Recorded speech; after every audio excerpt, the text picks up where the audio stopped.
वैश्विक महामारी के 30 दिन बीत गए, यानी लॉकडाउन जब से हुआ हमने 30 दिन बिता लिया। दोस्तों, इस 30 दिन में क्या खोया पाया हम इसे भी बताएंगे। किस तरह से हमारे देश ने प्रगति किया इस पर भी हम मोटी मोटी चर्चा करेंगे। हम यह भी बताएंगे कि लगातार जो लोग फंसे हुए हैं देश के विभिन्न कोनों में, उन्हें अपने घर पहुंचने की जल्दी है और वह हर हालत में किसी भी दशा में अपने घर पहुंचना चाहते हैं। महाराष्ट्र सरकार इस दिशा में लगातार दबाव बना रही है। हम इस विषय पर भी आपसे वार्ता करेंगे। इस लॉकडाउन के समय में चिकित्सीय टीम ने बढ़ चढ़ करके हिस्सा लिया और लोगों की सेवा में लोग लगे रहे। पुलिस प्रशासन के लोग भी। वर्दी का काम केवल कानून व्यवस्था की रक्षा करना नहीं है, वर्दी का काम जान माल की रक्षा, जान और माल दोनों की रक्षा का काम है उनका। उस दिशा में बहुलता में लोगों ने बढ़ चढ़ करके हिस्सेदारी निभाई है। भोजन वितरण से लेकर के और कानून व्यवस्था की रक्षा तक में उन्होंने अपना प्रमुख योगदान दिया है।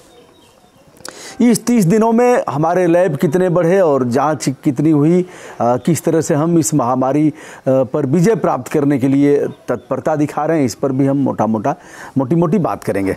दोस्तों, सबसे पहले आज की इस स्पेशल बुलेटिन में हमारा नमस्कार स्वीकार करिए विनम्र भाव से। मैं हूं ब्रजभूषण दुबे, यूट्यूब चैनल ब्रजभूषण मार्कंडेय से।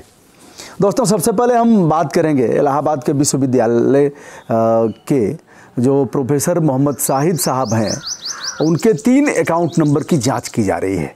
कहीं पैसे विदेश से तो नहीं आए हैं, आय से अधिक संपत्ति तो नहीं है। वहीं जांच में एक तथ्य सामने आया है कि ओवैसी साहब से इनकी 2 महीने में 70 बार बात हुई है। बात हो सकती है, कोई इसमें आपराधिक कृत्य नहीं है, बात किसी से भी हो सकती है। ओवैसी सांसद हैं और एक संगठन के राष्ट्रीय अध्यक्ष भी हैं। लेकिन प्रोफेसर साहब से क्या क्या बातचीत हुई है यह तो जांच टीम ही बताएगी। उसे सार्वजनिक भी करना चाहिए। यह नहीं कि बात हुई, आपत्तिजनक बात हुई। देश को जानने का अधिकार भी है कि प्रोफेसर साहब से क्या क्या बात हुई है।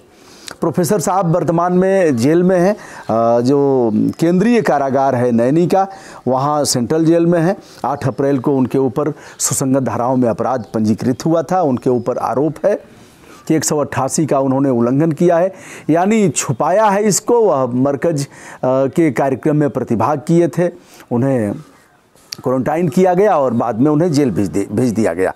तो यह भी आरोप है कि मरकज से लौटे हुए जो विदेशी लोग जा रहे थे गया, उन्हें भी इन्होंने रोक करके इलाहाबाद उनकी आवभगत किया था और बताया नहीं इसे। तो यह रहा, प्रोफेसर साहब पर लगातार बढ़ता जा रहा है शिकंजा, कानून का दबाव बढ़ रहा है। अब हम बताते हैं, न्यूयॉर्क के बाघ के बाद 2 बिल्लियाँ भी संक्रमित पाई गई हैं और बिल्लियों के मालिक भी संक्रमित पाए गए। हमने एक वीडियो किया था बाघ के संक्रमण का, तो तमाम मित्रों ने उल जलूल बोला था कि आपने ऐसे कैसे कह दिया, डिलीट करिए। कुछ लोगों ने मेल भी किया था, लेकिन यह समाचार आ रहा है कि संक्रमण पाया गया बिल्लियों में, इलाज हो रहा है। खांसी की शिकायत आ रही थी, उनके मालिक जो पालतू बिल्लियां हैं उनके मालिक लोगों में भी पॉजिटिव पाया गया यह संक्रमण। और ऐसे में हिदायत दी गई है कि पालतू जानवरों को भी यदि इस तरह की बीमारी दिखे तो उनसे दूरी बना करके रहना चाहिए। यद्यपि अभी तक यह बात सिद्ध नहीं हो पाई है कि क्या पालतू जानवरों से भी व्यक्ति संक्रमित हो सकता है। ऐसे में न्यूयॉर्क के अन्य चिड़ियाघरों में कुछ जानवर संक्रमित पाए गए हैं, जिसमें बाघ और शेर भी हैं। भारत से 40 देशों ने खरीदा है मलेरिया की दवा हाइड्रोक्सी क्लोरोक्विन। यह विदेश मंत्रालय के हवाले से यह जानकारी दी गई है और 38.3 करोड़ रुपए की दवाएं और अन्य चिकित्सा उपकरण उन देशों को पहुंचा दिए गए हैं। 40 देश एक बड़ी संख्या है। और इसी तरह से पैरासीटामॉल, जो सामान्य सी दवाएं हैं लेकिन इनका रोल बहुत बड़ा है, यह भी वहां उन देशों को पहुंचा दी। मालदीव और कतर जैसे देशों में मदद के लिए यहाँ से टीम जाएगी, चिकित्सकों की टीम जाएगी, चिकित्सा कर्मियों की टीम जाएगी। मुझे नहीं लगता कि भारत में चिकित्सीय टीम पर्याप्त है। जी जान लगा करके लोग देश की सेवा कर रहे हैं। ऐसे लाखों पढ़ाई करके चिकित्सक और चिकित्साकर्मी, उसमें फार्मासिस्ट से लेकर के नर्स, वार्ड बॉय सब बेकार पड़े हुए हैं, जिनकी सेवाएं अभी तक नहीं ली गई। इस महामारी में उनकी सेवाएं ली जानी चाहिए। वह कुछ मांग नहीं रहे हैं कि हमें यही वेतनमान दिया जाए, वह सेवाएं करने के लिए तैयार हैं। हमारे कई मिलिट्री के, जिनकी संख्या लाखों में है, जो सेवानिवृत्त लोग हैं, चिकित्सा सेवाओं से जुड़े हुए लोग हैं, उन लोगों ने भी कहा कि हमारी सेवाएं भारत सरकार ले। हम तत्परता से अपनी उत्कृष्ट सेवाएं देने के लिए तैयार हैं, लेकिन भारत सरकार ने उनकी सेवाएं अभी तक नहीं लिया है। यह अन्य जीवन से उपयोगी दवाएं भी भारत सरकार उन देशों को दे रहा है। अब देखिए, ट्रम्प साहब लगातार आक्रामक हो रहे हैं। चाइना पर वह कई बार रोज़ ही हमला करते हैं व्हाइट हाउस से, और इधर ईरान पर भी आक्रामकता बढ़ गई है। उन्होंने कहा कि ईरान की जो पानी वाली जहाज़ें जहाँ भी मिलें उन्हें नष्ट कर दो। अगर वह लोग हमारी जहाज़ों के साथ छेड़छाड़ करते हैं, गन बोट्स उनका नाम है, यह बड़ी तोपों वाली छोटी जहाज़ हैं, सैन्य जहाज़ें हैं। ईरान की जहाज़ें जहां हमारी सीमा में आए, अथवा हमारे जो युद्धपोत हैं, अगर उनके साथ वह करते हैं छेड़छाड़, नियमों का उल्लंघन करते हैं, तो उन्हें मार गिराया जाए, ऐसा कहा है। और शूट डाउन, लॉकडाउन और शूट डाउन का प्रयोग उन्होंने किया है। लॉकडाउन चल रहा है पूरे विश्व में, और उन्होंने कहा शूट डाउन कर दिया जाए। तो यह जहां वैश्विक रूप से आपसी सामंजस्य, मित्रता और लोगों के दुख सुख में सहभागिता की पराकाष्ठा के समाचार लगातार प्रचलन में आ रहे हैं, देखा जा रहा है, वहीं ऐसे भी समाचार आ रहे हैं जहां भारत जैसे देश ने इतने 40 देशों में दवाएं भेज दिया, और अन्य देश भी कर रहे हैं, हमारे देश के साथ भी कर रहे हैं। वैश्विक स्तर पर सेवाओं का आदान प्रदान हो रहा है। जिसके पास कुछ अधिक होता है वह दूसरे को दे दिया जाए। ये ऐसा हमारी संस्कृति में भी है कि जो चीज़ आपके यूज से अधिक हो उसे दे दिया जाए। मैं नहीं जानता कि दवाओं की स्थिति क्या है भारत जैसे देश में। अगर यह कोरोना का संक्रमण और भी बढ़ता है तो हम क्या अपने देशवासियों के लिए उन दवाओं का प्रयोग कर पाएंगे? हमारे पास पर्याप्त संसाधन है अथवा नहीं है, यह तो मैं नहीं बता सकता। लेकिन यह है कि दवाएं दी जा रही हैं, यह अच्छी बात है। हम अपने आगे का भोजन भी दूसरे को दे देते हैं, लेकिन यह ध्यान जरूर देंगे कि कहीं ऐसा ना हो कि जो बच्चे हमारे दूधमुहे बच्चे हैं उनके दूध को भी हम उठा करके दे दें और हमारे बच्चे मर जाएं। ऐसी दानशीलता को कहीं किसी शास्त्र, वेद, पुराण और धर्म में नहीं कहा गया है। यद्यपि हमारे माननीय प्रधानमंत्री जी और जो देश के विशेषज्ञ लोग हैं वह अधिक जानते हैं और उन्हें इस बात की चिंता होगी। मैं इसे बखूबी कह सकता हूँ। अगली बात मैं कहना चाहूँगा, जिस तरह से मैंने पहले बताया था, और सोमवार को मीटिंग भी होने जा रही है 27 अप्रैल को।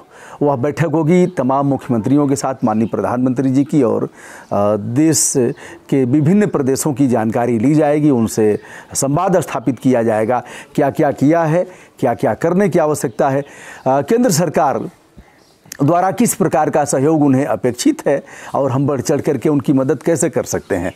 तो इस परिप्रेक्ष्य में बैठक होगी। बैठक में जैसे 4 प्रदेशों में केंद्रीय टीमें भेजी गई, जिसमें महाराष्ट्र है, राजस्थान है, पश्चिम बंगाल में सहयोग नहीं किया गया ममता दीदी द्वारा, यह भी हमने पिछले वीडियो में बताया था। टीम अभी वहाँ जमी हुई है। तो कहना यह था कि जो सोमवार वाली बैठक होगी वह काफ़ी महत्वपूर्ण मानी जा रही है और पूरे देश की टकटकी लगी हुई है कि क्या लॉकडाउन और भी आगे बढ़ाया जाएगा या अथवा उसका यहीं से अवसान होगा। यदि अवसान होगा तो क्या क्या शर्तें होंगी, किन किन नियमों के तहत लोग आएंगे जाएंगे। तो बताते चलें, इस परिप्रेक्ष्य में पीयूष गोयल से कहा है महाराष्ट्र के उप मुख्यमंत्री अजीत पवार ने कि मुंबई से और पुणे से स्पेशल ट्रेनें चलाई जाएं, प्रवासी भारतीयों को उनके घर तक पहुंचाया जाए, क्योंकि वह बहुत परेशान हैं। 1-2 बार आंदोलन हो चुके हैं, बांद्रा और सूरत, पुणे जैसी जगह पर वो लोग निकल चुके हैं, जिनको संभालना काफ़ी मुश्किल हो गया। सोशल डिस्टेंसिंग का पालन नहीं होगा तो यह महामारी और भी बढ़ेगी। एनी हाउ केंद्र सरकार स्पेशल ट्रेनों को चला करके और नियमों का पालन करते हुए इन्हें इनके घर तक पहुंचाए। लगातार दबाव भी बढ़ रहा है, लोग यह भी चाह रहे हैं कि हमें अपनी गाड़ियों से भी जाने की छूट दे दी जाए, हमारी इस थर्मल स्क्रीनिंग करा दी जाए और जो भी मानक होंगे उसका पालन करते हुए हम घर के लिए निकलेंगे।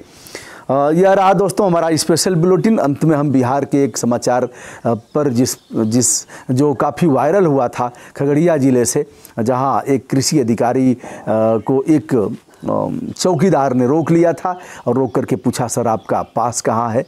तो वह बिफर पड़े थे।